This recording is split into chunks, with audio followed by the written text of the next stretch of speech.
Hey, what's happening? It's Jamie. It is February 8th, 2023.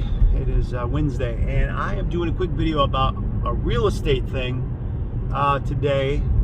And if you are my son's, daughter's friend or family member, or somebody just thinking about investing, and you're newer to it, right, or thinking about it, this may be helpful. If you're a veteran, multimillionaire, multiple properties, it might just be like interesting comparison to what you've done. So whenever I'm at work, at my W-2 job, what I do for work, I have lots and lots of conversations with people, and I learn about their families, about their hobbies and interests.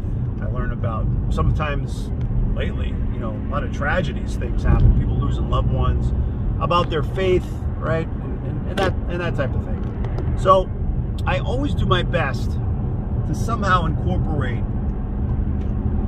that I'm a real estate investor as well, right? And you'll touch on things. You can tell when something appeals to somebody versus they have no interest, right? Like you're talking about, it's like playing a song, right, in the radio or on your Spotify or whatever you listen to in the car, and someone really is not interested in the music you're playing. You can just tell. They're just like, they look like they've bit into a lemon, So if they like it, they light up, they look interested, you can see it, right, that they're like, oh wow, they lean into the conversation, they respond, like you say something, they go, yeah, right, isn't that, yes, and they get excited about it. But anyway, so I will touch on a couple different things, like if I talk about stocks and cryptocurrencies, some people are interested, some people aren't. I've had a lot of conversations with people that are. If I talk about real estate stuff, same thing. So I always try to just talk about something that maybe I'm doing really because some other opportunities sometimes open up as a result of it. I don't push, I don't force. I just say, hey, I'm a small-time real estate investor, and I do some things. I got this property, and if it's pertaining. And so in that conversation, I had somebody who told me, they actually led off in the conversation. They said, I've been dealing with a lot. My father passed away. She was a little older, like, early 60s. Because my father passed away about a year or two ago, or something like that. And I've been dealing with this house in Boston, or East Boston. And I have a dumpster there, I'm cleaning it out, there's so much stuff, and I've had the contractors coming to talk to me about buying the property, and I was like, oh great, I'm a small-time real estate investor, I have some stuff I do with some friends and family, and I would suggest keeping that property, is what I said. So you should keep the property because you can rent it out. And she's like, no, I don't want to do that, I just want to get rid of it. So I was like, oh, okay, well, I'm sure you'll be able to sell it. She was like, yes. And then she got emotional, pain point, where she said, I can sell it easy. She goes, but they're going to tear it down and build condos, right? Multifamilies or probably condos. And I was like, oh. And she goes, and I really don't want that. She had tears in her eyes. And I'm not saying this to make fun of her. I'm not saying this to exploit the person's, this is somebody who grew up in this house, has a lot of memories with her mom and dad, who now is a little older, and I know that as I get older, I reminisce on some of the times in my life that meant a lot to me sentimentally. Like if I could buy my old house I grew up in, if it was available, I would buy it for no other reason than just for what it means to me, right? And the property. But and I've looked into it, but they won't sell it. But the property that she has is very desirable for me. As somebody who is like looking at it like, wow, 10 years from now, 20 years from now, that property will probably go up double, most likely. And the reason why I'm like, what do you know, Jamie? It's because in that area, it's just a few minutes from the airport, Logan Airport. It's close, there's Boston and East Boston, right, north. So it's just close to everything. It's not in the city, but it's just right outside the city. So it's a little bit, in some cases, it's even more attractive. So they're building so much around there. They're building so many condominium plexes and new structures that all these older ones are getting obsolete, right? And they're building the new buildings, which drives the value up from my experience.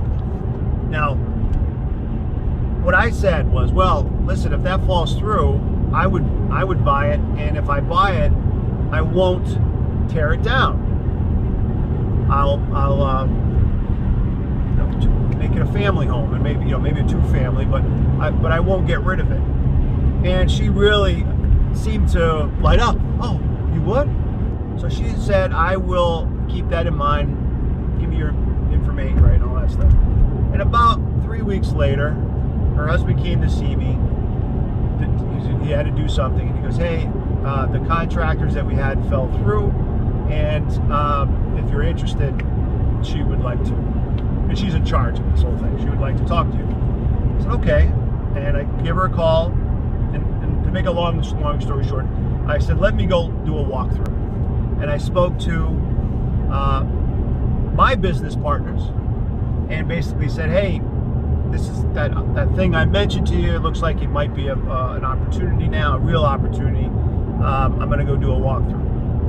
And then I went down there, did a walkthrough. Now, what I was able to find, and this is where if I can drop some footage in, I'm going to, is that where it is, again, surrounded by not surrounded, but there's a lot of brand new structures there.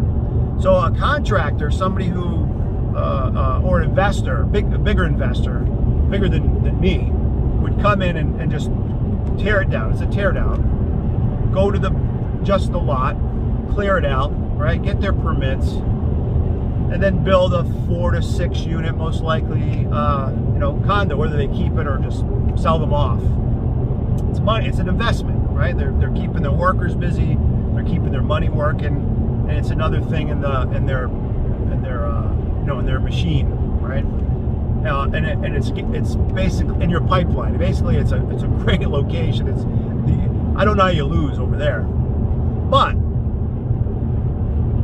the cost to tear down the house, right? Remove everything properly, get the permits, and then to start from the ground up this condominium plex is a lot of money, right? I would say, if you buy the property for hundreds of thousands, which it wouldn't be million, but hundreds of thousands of dollars, right? I don't know if it would be 6, 7, 8, 5. I mean, somewhere in that range. They probably would want to pay, I would think, around 5 or 6, right? That's what I would think if I was going to build. And then if I was going to build, I would think for what I would build, if I was doing that, I would easily see $1 million to $1.2 million. Yeah, easily, very easily $1 million. Yeah, $1.2 million all day long. Between labor and materials and permits and everything that comes with it.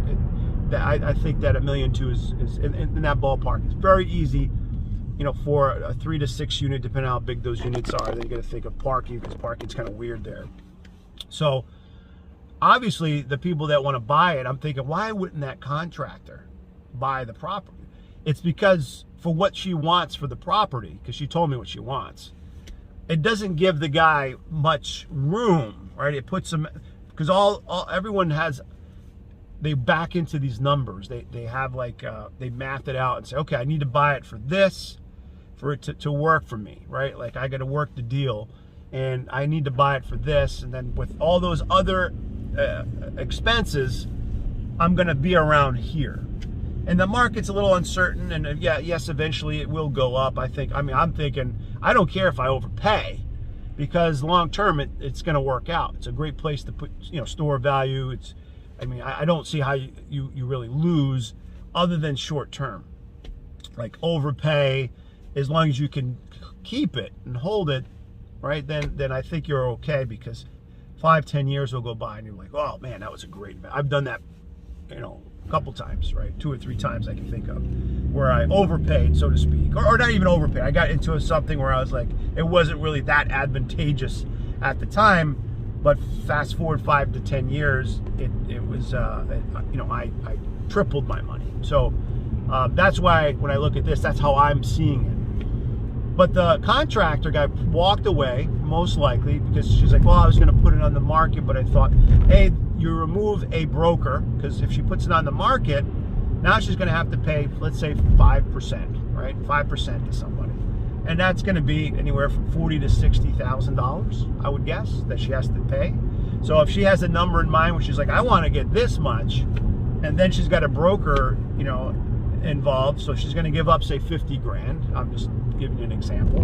And then on top of that, for what she wants is way more money that either a contractor is willing to pay that's just going to tear it down. He has no interest in remodeling this, you know, gutting it out and you know, fixing everything up the way it is, because it doesn't make sense with numbers. Like, you know, like, oh, if I have a 1 unit, possible 2, for what I have to invest and what it could be potentially, it's better to tear it down, because that's all you do is like, okay, I could do this and I get that, or I could do this and get that. I mean, I would tear it down. But if I said, look, I will overpay for the property, but you got to understand that if I overpay, you know, we got to have some terms here. And the terms for me that I'm going to have this conversation today is they own it outright. So I would say I want to do owner finance, because I'm not going to go out and pay, you know, for an investment property. Let's say the rates are 8%, 7%, somewhere in that range. I'd say between 7 and 9%. I'm going to pay 7 to 9%, have to put down 20 to 30% down. And then, on top of that, I'm overpaid. There's no equity really there. I have to come up with, if I'm just going to keep what's there, I'm going to have to put $200,000 easily to remodel the 2 kitchens, the floors, paint, appliances. You know, it's just easily 200 grand, right? So, and maybe I'm high, maybe I'm low, but I always like to go somewhere a little bit higher than I think it would be, even if we cut some corners, and, you know, not to cut them where you're like, I don't want to overspend, but in the same token, you want it to be nice where people want to live there, and have good tenants if you're going to keep the property, you know, or if you're going to flip it, right? But I don't want to flip it. I would want to hold it, and my approach is, as long as it covers its expense, right? Even if I lose a little bit, I'm okay with that. I mean, love to make money, right? But the benefit of what that is going to work, because it's accelerating so fast in this area, in this market, and it could be any market, but in this market, there's so much growth that it's probably growing faster than several other markets, right? Because more and more people want to live there, because that's where the jobs are, right? So that's what most people look at, is like, what's the growth rate, right? Like that's when Amazon Amazon Fresh is going in. Then you got Chick-fil-A. I heard somebody talking about the Chick-fil-A thing, Market Basket, right? Or Wegmans, or any of these places that go somewhere and they build a market or some type of business that they're looking at the demographics. Hotels, when a hotel goes somewhere and says, hey, we're gonna put a new hotel in, they want to make sure that there's going to be people that are going to, they're going to have occupancy. Like they won't have too much vacancy in the hotel, right? They don't want to just build a hotel to build a hotel. They want to make sure that it's going to be occupied, right? People are going to want to rent rooms. So I think that market is, because it's so attractive. Sorry, I get distracted for a second. Because the market is so appealing, I think it's okay if I was to get into that property, pay a little bit too much, as long as the terms are agreeable. So if I say to the seller, hey, I'll overpay, let's do seller finance, and I know you're like, yeah, good luck. Okay, but she's never going to get in this today for what she wants, for what's needed, for what somebody wants to build, because most people are not going to want to do that. We're not in a hot climate. We're still not in like it's not as hot as it was 2 years ago or a year ago, right? So if you want over retail, right? And I'm not talking like 3%. I'm talking like let's see, 20%, right? So if the property's worth 600, I think I'm just doing quick math. The person's looking for like $200,000 more than I think the property is really worth. That's a lot of money. So why would someone want to pay $200,000 more than the property is worth? Well, if it's 0%, right? If it's 0%, what I would pay in interest would gobble up $200,000 very easily. So I have to put the money into the property for it to be appealing. Like if I go to the bank and I refinance it, and the bank, or so to speak, refinance it, like me, I get a loan, the property's got to book out. It's got to appraise. So if they go, okay, well, this property is worth $800,000, $1 million, then I'll get the loan, and then I could pay her off, right? And pay her off, and then now I have the property with the bank. Now I'm going to have an interest rate, but it's just mine and the bank's versus mine and her. Now I prefer that she hold it, but I don't think that this person is going to want to hold it, a note indefinitely. But I could probably come to some type of terms one way or the other, where I say, look, I'll overpay grossly, but we got to make this work, because I'm going to put a couple $100,000 into the property, which is going to raise the value of the property. And if I raise the value of the property, it's to your benefit, right? Because now you still, eventually if I screw up and didn't pay, then you would own the property and have the, what I have invested into the property to make it nicer, right? And then if she sells it, it's going to be to her advantage, because she didn't have to put any of her own money. I put my money into it to make it nice. You know what I'm saying? So to me, that's a win. Now the only thing that is probably unappealing is this person would probably be like, well, yeah, but I want the money now. Well, then you're going to have to settle for a lot less. You know what I mean? And let me know. And I'm okay with that. If I just said, look, let me know, when you come off of this number, because I'm not paying that. I don't know anybody's going to pay that. And if you're just interested in selling and getting the top dollar, you can't sometimes get everything you want. Like, I want to get top dollar, and I want the property not to be altered. I want it to, just somebody to live there, and for my sentimental reasons. You got to make a compromise, right? But I'm not going to be able to argue that point with the seller. And if you get in an argument with the customer and tell them, oh, you're never going to get that, that's so unrealistic, like I'm setting myself up to failure. The person's just going to shut down and spite me, right? And so I'll sell, and they might sell it for less, but it'll never be me. So sometimes you have to be gentle and tactful and soft, right? It's clever, right? And again, I'm not trying to take advantage, but just kind of realize, okay, you get more bees with honey, right, than vinegar, I think the saying goes. So I have to be patient and try to pay attention and listen. Think out carefully what I'm going to say today on how I approach this, and that is what I have in mind. If I get the property, it could easily be a 2-unit. There's a lot behind it that I could expand into. So long-term wise, I could always add, and definitely I probably could build if I want to later on. But at least for the time being, I like to be a man of my word, because I think it pays you back a lot more to stick by what you say, right? Like if I just bought the property and then I immediately tore it down, right, or sold it to somebody, made a profit, and just let them tear it down, then it's like I was a con man. I was just saying that just to get the property, and I don't want to be that guy. I'm not that interested. I'm not. You might say, well, that's business, right? That's just business, and like maybe it is for you, but not for me.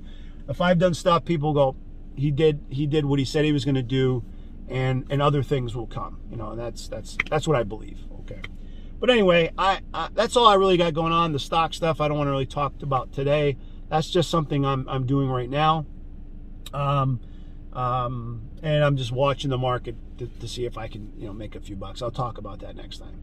But that is the opportunity I'm looking at this week, and I'll update you because if you're one of my kids, you're going to remember this when Dad bought that property, and here was that process. Okay, that's how it came to me, through networking, and then I was patient, and then I was about to call her anyway, but they brought it to me, And now I know what they want. I understand I assess the whole situation because I know where it is and what's going on and why why she wouldn't want to rent it, because nobody's going to rent it from her, for them, the way it needs a total gut out, right? So they don't want to make that investment, to do that. So it's all clear, right? The more information you get, the more data, the clearer things get, and then you can make a better decision. So that's it. I'm over 20 minutes. I'll see you guys next time. Have a good Wednesday.